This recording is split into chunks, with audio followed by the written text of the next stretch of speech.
গাদান উজিবুকুম, আগামীকাল বলে দেব। কি বললেন? সবাই বলেন উত্তরে কি বললেন? আগামীকাল বলে দেব। তো আগামীকাল সবাই এসে হাজির।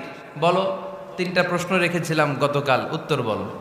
আল্লাহর হাবিব সাল্লাল্লাহু আলাইহি ওয়াসাল্লাম বলতে পারলেন না, কারণ ওহী আসেনি।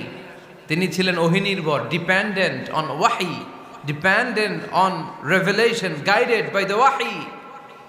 তিনি এর পরের দিনে বললেন গাদান উজিবুকুম, আগামীকাল বলবো। এর পরের দিনে এরা এসে হাজির, উত্তর নাই।